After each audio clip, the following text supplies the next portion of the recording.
You're cutting out. Can you repeat that? Go for production. Go for production. I said go for production. Production. That's right. You're listening to a podcast about TV and film production. Join us as we converse with industry leaders and gain insight into their strategies, their systems, and best practices in bringing a script to life. Ladies and gentlemen, please welcome your host, Brendan Riley. Today our guest is Joth Riggs, an award-winning filmmaker whose film career spans 25 years and includes over 80 movies and TV shows for all the major Hollywood studios. After graduating with a bachelor's degree in film production, Joth got his start on the set of his first feature film, Pet Sematary II. From there, he went on to work as a production assistant on the sitcom Coach on the Universal lot, before ultimately landing at Steven Spielberg's Amblin Entertainment. It was only after being accepted into the prestigious Dga Training Program that Joth left Amblin to become an assistant director. After years of A.D.ing on everything from feature films like Starship Troopers, End of Days, and Suicide Kings with Christopher Walken, to TV series such as CSI Crime Scene Investigation, Party of Five, Dr. Quinn, Medicine Woman, and Baywatch, among others, Joth made the move to the director's chair, and with several award-winning short films including Push, Shaken, and Heartfall, as well as the television series The Encounter. Joth is currently in pre-production to direct a suspense thriller later this year. Welcome to the show, Joth. Thanks, Brandon. Thanks for having me. I do have a rule that I'm not supposed to be interviewing directors, so I almost wasn't allowed to direct you based on my own self-imposed rule, but I figured we would let that rule slide today. I've done more A.D.ing than directing, so we'll lean heavily on that side. How's that? But I think today we will talk about directors, so I think it can be an applicable thing. You started quite a while ago. How did you get into this world of being an AD? What got you interested in that? Well, I was fortunate that I had a family member who worked in the camera department on Pet Sematary II. I went to film school. Oh, nepotism. It doesn't hurt. And so he got me on the project as an intern. So, I wasn't paid. I worked on the whole project and worked as an intern in the camera department, doing video assist, setting up the monitor for the director and so on. But it was during that shoot that I got to observe all of the different departments on the set and see what everybody did. And I was enamored by the first AD. Clearly, he was the guy in charge and running the show, and I loved all of the different elements that he was responsible for and took part in, and I decided on my very first film, that's for me. And so you start doing that, you get into the Dga Training Program, right? Yeah, actually, I went on a couple of shows after that to become a PA, so I was at least starting to get paid in the business. Right. I was a PA on a couple of different shows, and then ultimately I did apply for the Directors Guild Training Program and was accepted. At the time, I was a PA at Amblin Entertainment, and as cool as it is to work for Steven Spielberg, I knew I wanted to be on set, and so to get into the training program was a no-brainer for me. So I left Amblin and started becoming an assistant director in training. Now, for people that haven't heard what this Dga Training Program is, can you give us the brief synopsis of what that entails? Yeah, the Dga Training Program is sponsored by the Directors Guild in conjunction with the Producers Guild, and it's a 400-day program. It takes approximately 2 years. During that time, the DGA will assign you different shows of varying sizes, features, sitcoms, episodic, for 400 days and train you during that process. But the great news is, so you're not just a hired hand. They actually train you. The ADs on each one of those shows takes the time to show you the ropes. And they're the best of the best, so it's great. You're being trained by people who know this job really well. In addition to that, you also take you have to go to seminars and classes and observation days in other areas like commercials and so on. It's a really cool program, and I think what's neat about it is you really get to work on so many different sets that your contacts are just phenomenal. Yeah, because it's funny. I mean, in the film industry, it does tend to compartmentalize. Feature people tend to stick with features, commercial people tend to stick with commercials, and so on. And so sometimes it can be a little difficult to cross over from one genre to another. But in the training program, you get to work on a set from every one of those genres. And so, you can kind of find out where, what the best fit is. And of course, you're making connections at every stage of the way, which is really important in a freelance industry. It's really important to stay connected. That's very cool. So you do the program, and then you start working as an AD, and you've been doing that for a while. Right now, you've done a lot of independent films, worked with a lot of first-time directors. Looking at your credits, I wanted to kind of touch about this idea of working with first-time directors, and just kind of get some ideas for somebody else that may be trying to do the same thing. What are some things, some challenges you've had? What are some things that you typically do when you're faced with that scenario? You're about to prep a movie. You have somebody that wrote a script, and now they're being tasked to direct it, but they don't really know the system. They don't know essentially what the typical protocol is. Yeah, and I did transition away from the studio projects. I felt like I really wanted to get into sort of smaller projects where I could have a more tangible connection to the final product, as opposed to being a small cog in some of those giant machines that the studio films can tend to be. So yeah, I've done a lot of independent films, and you're far more likely to come across a first-time director. And because of all my experience, I do tend to get calls a lot more often when there is a first-time director, to just sort of make sure that things run smoothly and so on. So to answer your question, what are some of the things I do as a first AD working with a first-time director? My bottom line is I'm there to make sure that the film gets in the can, essentially. So I want to make sure that the shoot goes as smooth as possible, and ultimately I want to make sure that the director gets what the director needs in order to make a great film. And so, every person is different, every director is different. The advantage that I have having assistant directed on more than 80 projects is I've worked with scores of directors, from fantastic directors, Steven Spielberg, Paul Verhoeven, all the way down to first-time directors who have no business in the chair, and everything in between. So I've seen a lot of things that work really well, and I've seen a lot of things that don't work really well, and learned from all of them. One of the things that I really try and do early on is I try and build the director up. I try and make sure that they feel comfortable, that they feel confident, because a nervous or anxious director isn't going to be good for anybody.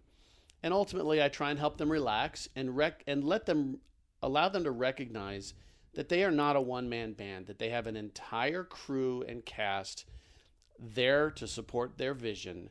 And sometimes it's a little hard for them to remember that they can actually rely on people and not have to micromanage every little thing. And so, I try and encourage them to focus on things that I think are more important for them to focus on, and maybe sometimes leave things for others. I mean, it depends. If they're entirely, capable and just killing it, then I'll step back and just do my job. But if I sense that they might need a little bit of encouragement, or they're feeling overwhelmed, or they're getting confused because they're just not able to focus, I am the assistant director, so I'm right there. I'm their right-hand man. I want to do anything I can to help facilitate them and their vision, and to kind of put it into some specifics. One of the first things that I encourage them to do is to have a really strong, clear vision of what they see this movie looking like in their head. If the director can't see the movie in their head, it's not just gonna luckily end up on screen. They have to actually know what movie they're making. And sometimes they get so bogged down in the details, they kind of forget to take a breath, step back, and make sure they clearly see the big picture. So in addition to making sure that the director's got a good, clear, big picture, I try and help them articulate it, because it doesn't do any good if it stays in their head. They have to be able to share that with their cast, share that with their key team members like their DP and their production designer, We want to, help them get that vision out of their head and up onto the screen, which means they've got to learn to work with a team. Is there anything specific that you might be doing when it comes to pre-production or the prep phase? Do you meet with them and talk about these things? Well, I'm certainly there for a really large portion of that part of the process. The one thing I'm not usually around for is casting and rehearsals. But I encourage that. One of the things that's one of the more vital elements of the director and his relationships on set is the relationship between the director and the cast. They have to develop a rapport, and the director has to learn to trust their cast, and the cast, really importantly, has to learn to trust the director. Once they've developed that level of trust, that frees up the actor to kind of come out of their shell a little bit, to try and find that character, to maybe reach for it a little further. If they don't feel like they can trust their director, or that the director isn't up to the task of making them look good on screen, then they may hold back. They may reserve their performance in fear of not looking good. Actors, unlike those of us behind the camera, their work is entirely in front of the world for the world to judge. If somebody behind the camera messes up here and there, your audience isn't going to necessarily know who's responsible. Right. But an actor can't get away with that. So the relationship with the director is really important. And so I try and foster that early on. Is there anything that you in the terms of being prepared, like do you encourage storyboarding or shot listing, and how does that work into your... Yeah, well, in relation to the answer I just gave you, which is, I would say that the two most important things for a director are to have a good, strong, clear vision and articulate it, and to have a good relationship with their cast. First-time directors tend to think that they have a lot more responsibilities than just those two, and they tend to sometimes get mired in the details. Sometimes they'll spend a lot of time focused on really minute details that are really better left to the departments that they're in. And so what I'll try and do early on with the director is go through some of those key elements to basically kind of help flush it out of their system. I'll talk to them specifically about, how do you see this scene playing out? Do you have a shot list? And I'll help them make one if they need it, but with the help of the DP, of course. And basically start to articulate to the keys what each sequence is supposed to look like. And the sooner they can kind of get that out of their head and over to those team members, then the sooner the team members can take that ball and run with it and do what they do best. Obviously nobody's going to be better at lighting a set than your DP and your gaffer. So it's best if the director early on communicates with the DP about the look of the film. And then the DP can start to go into technical mode on what that's going to take, and allowing the director to relax a little bit on that front. Similarly with the production designer, they need to talk to them about the look, the color, the tone, the theme, and so on. And I facilitate those discussions. I'm helping to make sure that they happen. I'm communicating with the director about, have you had a chance to talk to so-and-so? Have you talked to costumes yet about, there's this particular scene that requires some, unique aspect. Right. Things like that. So I'm talking to them about details so we can kind of get it out early. I think you hit on the head. One of the big things that I've seen as well among first-time directors is their responsibility. And Yeah. they, like you said, they may think that because they're a director that they need to direct everything, Right. Including the logistics. Yes. And the logistics part of it is where they can just relax and just sit Right. in the director's chair. Yeah. And let you, as the first AD, take that ball and really handle it. So, I found myself talking to directors and explaining that logistical part, and that seems to help sometimes. And part of it is me instilling confidence in them that I will do my job. Admittedly, especially, in the indie world, the crews aren't necessarily as experienced as you would find in a studio world. So I get that sometimes your director might think he has to micromanage because, maybe they don't have an experienced first AD in general, or experienced DP. So I'm trying to convince them, I got this. You can totally relax. This isn't my first rodeo, Yeah, and sometimes they might have come from a commercial world or a video world where they've worn multiple hats. They haven't had a first AD, so it's kind of a new thing. Or micro budget where they have practically no crew. Right. Yeah. So it's kind of learning that system. Have you had to explain? I know it sounds basic, but when do they call action? When do they call cut? Because I know it seems funny, but yeah, it does. I mean, what I usually do in prep ahead of time,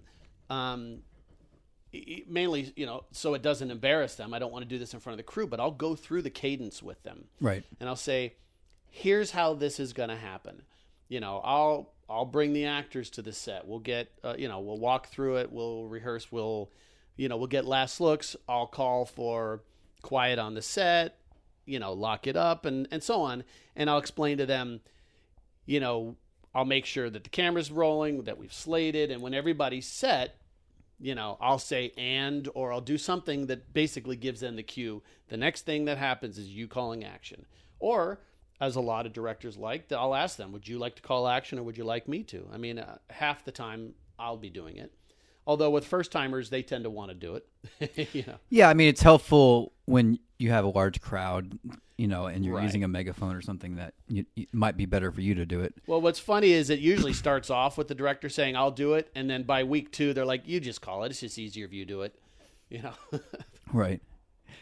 Because his voice is gone by week 2 of yelling. And he's focused. He's sitting in front of the monitor, and So, we kind of touched on this idea of clear vision, which I think is really critical, and that relationship with the cast. What are some of the pitfalls or some of the, mistakes that you see first-time directors making over and over again that you're like, I wish I could prevent this? Yeah, well, there's 2 that come to mind. One, just in general, sort of the nervousness, which is totally, normal to have kind of butterflies. But, typically, I say a first-time director, but the chances are they've done other things. Maybe they've done shorts or little videos or, On a movie set, yes. Yeah, okay. But like with them and a buddy, like with no crew, and they're used to doing everything. So they tend to really overthink the technical side of making a movie. And out of sort of a nervous habit, when they call cut, first-time directors very often will immediately start talking to the DP or the camera operator. They start talking about the technical aspects of the shot. I mean, focus obviously is important, but just little things that are maybe not that critical, and they tend to neglect the cast. It happens more often than it should. And sometimes, you can see the cast kind of sitting there like, what's happening? Was that a good take? Was that a bad take? Do you like it? Should I do something different? What's going on? And the director's not communicating with them. Sometimes they almost ignore them because their comfort zone is the technical side of things. Because when we're all little kids and we want to direct and we're making our little videos, it's always about the camera and that sort of thing, or it usually tends to be. And so I'll sometimes have to kind of give them real gentle reminders of, yeah, you really need to go talk to your cast, Right. And of course, I have the advantage of I have a front row seat to what's happening, and oftentimes I can see the cast with the look in their eyes that says what's going on. And of course, if you lose your cast, and by that I mean you start to lose trust or you start to lose a connection, it's very hard to recover. And again, their performance is right on screen. So if you have a cast member who has lost faith in his director, that's tough to recover from. So I try and encourage the director to, no matter what you want to deal with right after you say cut, at least acknowledge your cast. Thank you, great take. We're going to need to go again. Let me just talk to the DP for a second. Or, hey, that was great. If we got it, we got it. That's great. But, or, hey, let's try something different this time. But whatever it is, the point is they just need to communicate with them sooner than later, because the longer their poor cast member sits there under the hot lights, completely confused about what's going on, they start to lose their character. And then sometimes it can be the opposite, right? Where the director is talking to the actor so much that the actor doesn't feel like they have room to do their own acting. That is a great point. Yes. I've seen that as well, where, again, nervousness makes them chatterboxes sometimes, and they'll over-talk their actors through. And you're right, they need to give them space. So what they need to do is they need to build a strong foundation that says to the actor, I've got your back, you can trust me, I've got your best interest in mind, and within that knowledge, feel free to play, And, maybe it's like, hey, you know what? I like the character going this direction, but, what are your thoughts? And, do you have any suggestions? I think it's good to be flexible. It's good to listen to others, but it's critical to have your own vision so that I mean, one thing that's really important is you need to know what you want so you know when you've got it. You're never going to know if you've got the shot you want unless you have an idea of what it is to begin with. But once you've got it, feel free to give your actor some leeway and say, hey, I loved it. That was perfect. I'm good. But if you want to go again, if there's anything you want to try, now would be the time. And you're developing a trust. And the more your actor feels supported and encouraged and trusted, the more you're going to get performances that are dynamic and really come alive on screen. That's really good. Any other, pitfalls or mistakes that you have tried to coach directors through? I mean, a couple of things that just as an AD, I love it when they tell me if we want to go again or if we got it. It drives me crazy when they say cut and then they start whispering to somebody or walking away and I have to follow them around like a puppy to find out if we're going to go again. That's one of my pet peeves. It drives me nuts. I'm like, just tell me if we're going again so that I can get all the wheels in motion and reset background and but I mean, here, that's my pet peeves talking. So. No, I mean, pet peeves may be the thing. Yeah, there's that. And another one is, sometimes they have big, stars in their eyes about their film. And because they lack the experience, they don't realize what you're capable of on that budget. So sometimes they're like, oh yeah, I want to get a shot like this and a shot like this and a shot like this and this and that and that. And I'm like, okay, yeah, that's not happening in one day. What you're asking for that's a 4-hour setup, And so what I'll try and do, and I'll do this in prep though, I'll give them an idea of what is a reasonable expectation of what we can accomplish. How many pages we can expect to get a day. What's a typical number of setups we can expect in a day, based on the number of company moves or based on how many actors we have to cover for a scene and so on. I'll throw out some hard numbers. I'll say, based on these elements, I think you can reasonably expect to get a good 25 setups a day. In this instance, I think you might be able to get a few more, or in this instance, it's very complicated. Don't expect too much. This is going to take us half a day just to set up. So I try and talk them through from that idea, just to give them some reasonable expectations, so that they don't. Well, I mean, here's what I often say. It's like, you can't put 10 gallons of water in a 5-gallon bucket. Right. Never. It's impossible. And there are times I've had directors give me shot lists with more than 100 shots on it for a day's work. And I just have to look at them and say, okay, take this back and cross out 70 of those, because we're not getting more than maybe 30 or so shots today. I don't say it like that. But, right. Sometimes they don't quite realize what the capabilities of the machinations of a film crew are. When you've got 50, 60 people moving, yeah, it takes some time, And now here's the thing too. I will fight for the director's vision with producers that are sometimes not reasonable either.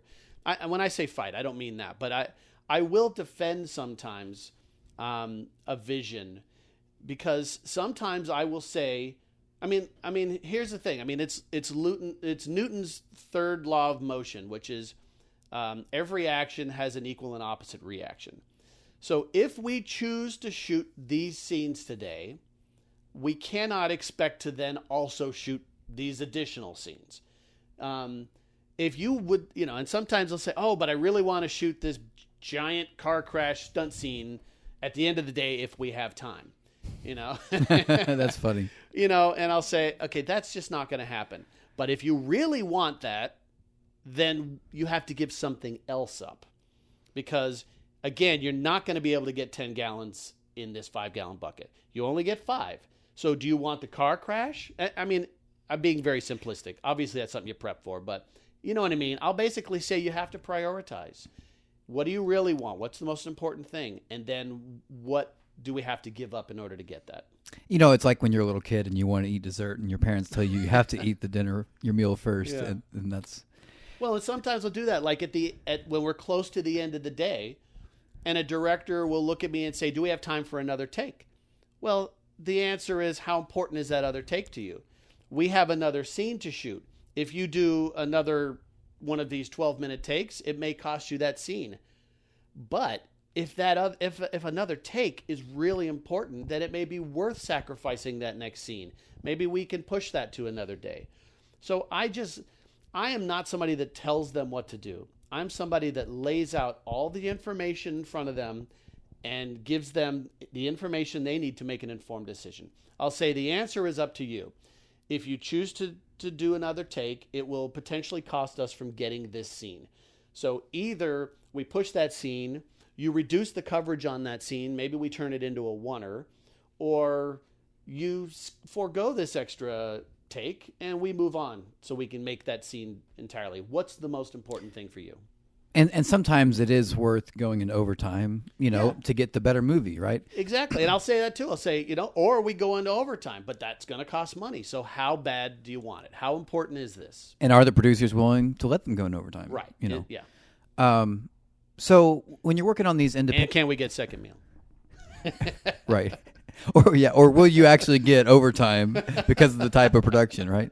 Right. So when you're working on all these independent projects outside the studio system, a lot of times the types of projects are more ambitious than the budget will allow for, right? Yeah. So, the typical number of days is, 12, 15, sometimes 20. And you're shooting, 7 to 10 pages, sometimes more a day, right? Yeah, I honestly, 7's probably even on the low side. 8 or 9 sometimes. I've certainly done more than that, but obviously something suffers, at some point. Right. So, but typical, let's say, movie in the studio system, they're shooting like 3 pages a day less. Yeah, 2 to 4 on right. a big budget. Yeah. And so they can afford to just do whatever they want. They can afford that 100-shot list. Right. They can afford to just sit there they can afford and to roll. add days to the schedule. Right. They don't have to worry about the things that you're having to worry about on this in this independent world. So talk to us about how have you been able to navigate some of these shoots where it almost feels like it's impossible to get it in the can. Yeah. Well, I mean, honestly, sometimes I'm the hard truth guy, There are certain non-negotiables in low-budget filmmaking. They often are restrictions with cast, let's say. Maybe you've got a name, but they can only give you a week. And you've got, whatever. You've got a lot of pages with them. Of course, as the AD, we put the schedule together. We have to prioritize, what's the most important thing. It tends to be cast and their restrictions. Then I would say the next thing is typically locations and those restrictions. Right. We can only shoot at a restaurant on their off days, or we can only shoot at a school on the weekend. Or obviously those are hard, parameters that you have to work with. Sometimes I like these parameters. Like if a cast member has to fly out, I'm like, great, we have to get them out. Well, it's funny. It's kind of like, day and night work. It's like if you got day work and the sun goes down, you're going home. Right. Well, actually, outside, yeah. Well, actually, and I've seen some guys do some pretty good work with lights. Right. Yeah, sometimes hard parameters are good. They force you to focus like a laser beam and get the work done that you need to get done. Right. So, sorry, back to the question though. What do you do to get this impossible thing in the can? Is there anything that you have a strategy to make it happen? Well, I mean, the biggest thing is communication. It's really important if there's a day like that that I see ahead of time in prep, ideally, I'll sit and talk with the director about what the plan is going to be. I mean, sometimes it's like working with live animals or kids or, something like that, where it's like, okay, or a large group of extras. So, we'll sit and talk about, we'll talk about what's necessary to get what we need. And then we'll come up with a strategy to get it. And it may be, I don't know, let's say there's 12 pages of work and we have only one day at that location. Obviously, that would be pretty ambitious. And if we have other elements, we have a bunch of extras, we have kids that have to go home after a certain amount of hours, then we would have to just get really specific about the shot list, exactly what kind of coverage we need. We might checkerboard the schedule for the day in terms of the coverage. Maybe we don't have everybody come in and shoot a master right at the top of the day, knowing that our minor, for example, we can't get to that shot until later in the day. Okay, so maybe we have to start with coverage. Maybe we don't start with a master. Maybe we don't do the master until the middle of the day so that we can get that kid's coverage sooner than later. Things like that. Right. But the main thing is communication and just making sure it's all spelled out. And sometimes there's answers that we don't want to hear. Sometimes it's like, I hate to say it, but I don't think this is realistic. Understand what's going to happen if we move forward with this the way it is. You're probably not going to get to... it's funny. I use an analogy of NASCAR. I don't even watch NASCAR, but I understand that for NASCAR, when they're qualifying, if there's only a certain number of cars that qualify and you're the last car, but there's other cars still coming, they say you're on the bubble, which means you could get bumped off if another car goes faster than you. So I will tend to talk about the shot list, and I'll put shots that I say are on the bubble. So we prioritize the shots that we absolutely have to get. And then if there's shots that are kind of on a wish list, I'll say these shots are on the bubble. If we can get to them, we will, but you have to know that we may not be able to get to them. And if there's something on that list that the director absolutely insists on, well, then I'll say, okay, well, then what do you want to give up in order to get that? Because you're never going to get 10 gallons of water in a 5-gallon bucket. It's not going to happen. I have the reality behind me. So, right. And sometimes, unfortunately, sometimes people have to learn the hard way. I mean, I've certainly had people that ignore some of what I say and then end up not getting it or racing through something, and it's just the quality's not there. And then chances are they'll do it a little different next time. It's not my job to make somebody do something. It's my job to inform them and to facilitate. And as long as I make sure that they have all the information they need to make a good informed decision, I've done my job. When you talk about making somebody do something, I guess one of the big things would be moving on, right? Because as an AD, you can't necessarily force the director to move on. I mean, maybe somebody does, but... By the way, let me jump in and say, with the entire exception of safety is a deal breaker. Right. I absolutely would enforce safety. This is about creative choices. Correct. So this whole idea of moving on, you're with the director, first-time director, we're take number, 27. You can't force him to move on. He's directing, right? Yeah. So how do you get into his psyche to say, hey, what do you think about moving on? Well, it depends on the personal dynamic. It depends on their personality. Some get in a headspace and don't like to be bothered, and others are like, oh, cool, no problem. I won't let it go without making sure that I've at least informed them. It may just be I kind of side up next to them and just sort of tap on my watch, which kind of gives them an indication that, all right, we may be going a little bit too far here. Depending on the rapport I have with the director, and I obviously try and establish that early on. If they trust me at all, I may say, are you sure you don't have it? Do you want to maybe take a look back and see if any of those other takes are going to work for you? Because chances are, we're going to be, there's like the old saying, you're going to be crying later today. Right. If I have a relationship like that with the director, I may jokingly say something like, you're going to be crying later if you want to keep going here. But if that's not the relationship we have, then it's all about diplomacy. Right. All communication on set has to be couched in diplomacy. And not in front of the entire crew. Absolutely. And no, that's really important, that you never want to undermine the director. You never want to embarrass the director, because that does a couple of things.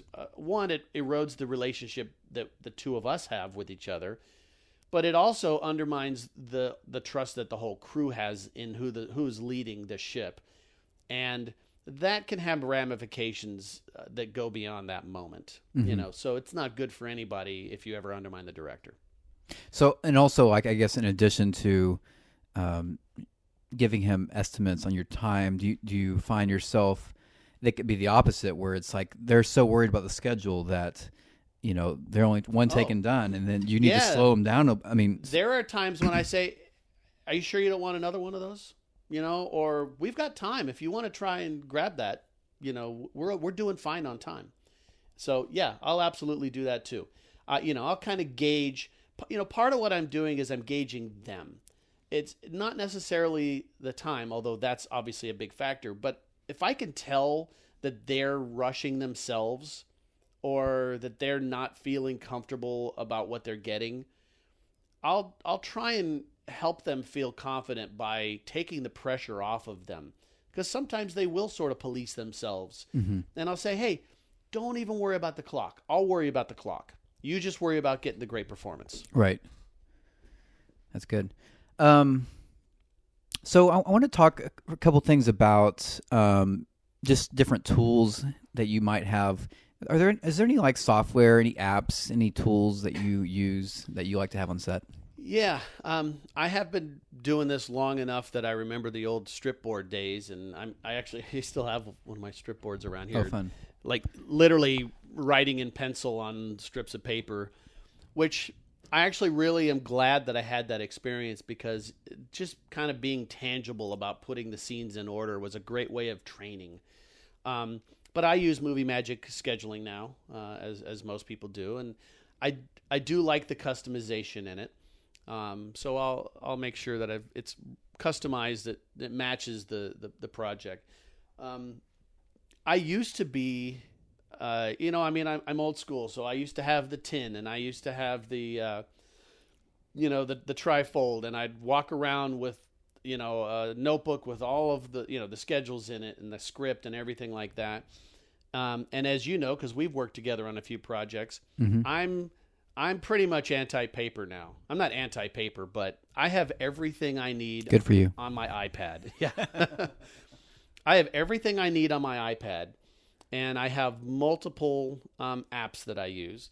And I'll just throw a few of them out there, because I know that's something interesting for your listeners.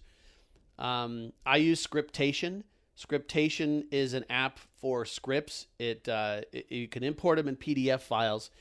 What I like about it is that you can take notes on it. You can highlight, you can underline, you can write stuff, you can add photos, and so on. But not just that you could do that, but if a new draft of the script comes out, you can lift all your notes from the previous draft and put them on the new draft. So you don't have to go back through your script and rewrite all the notes you had. Oh, that's handy. Yeah, so that's one thing I really like, is Scriptation. That's an app I've been wanting to get, but I have yet to. It's only a couple of bucks. Download. Yeah, it's only a couple of bucks. And I used to use the bigger iPad, which is the original iPad, and that actually was a little bit cumbersome to be kind of bringing around with me on set. So I now use the iPad mini. I had a second A.D. on one of my shows use one of those, and to me that felt like the perfect size. It's bigger than a phone, it's smaller than the other iPad. It was just enough to carry around. I've adapted it a little bit. I have a Pelican case for it now, which is really durable, and it's got a cover on the front. and I've actually added a handle to it, so I can hang it on my belt. So I tend to be hands-free. You know, I have my belt and I hang stuff on it, but I like to keep my hands free because all the time we're moving stuff. We need our hands free. So on my iPad, I've got Scriptation. So I've got the script. I've got all my notes. Right. I also have Final Draft Reader. So I have a Final Draft version of the script as well. The only benefit to that over Scriptation is that if there are colored revisions, I can actually see the page colors. Oh, right. For each revision. You mean you don't like going back and trying to reread the entire script? Who knew? And so, what was some of the other ones?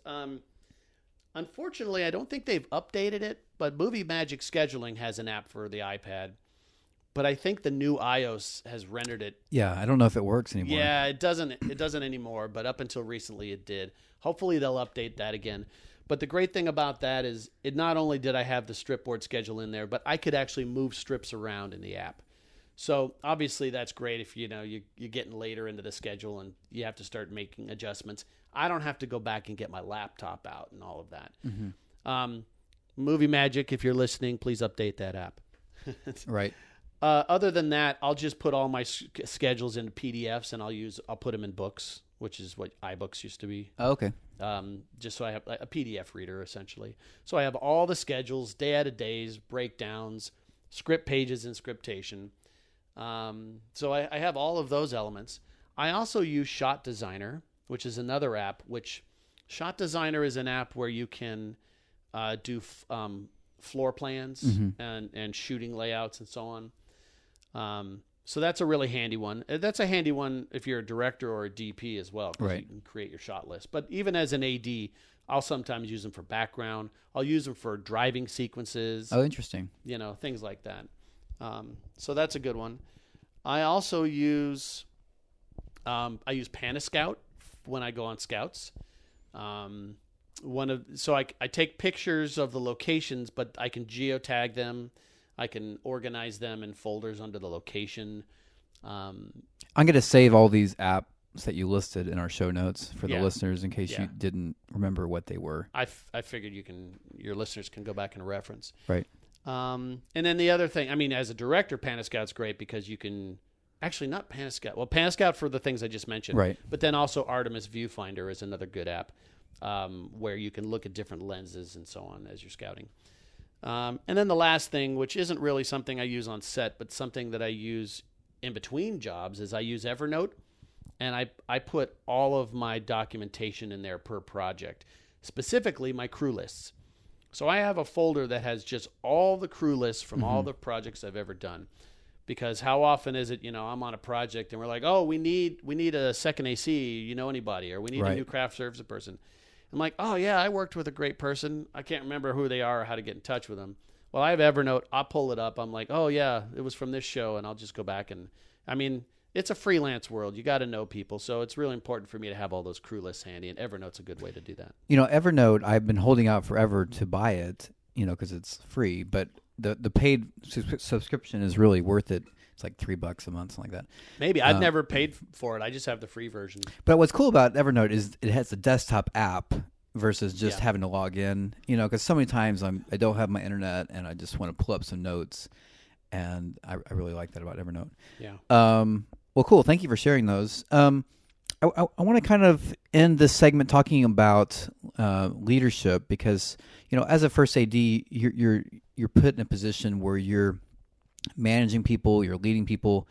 Are there any books or things you've read or maybe videos you've watched that have kind of inspired you to, be a better leader?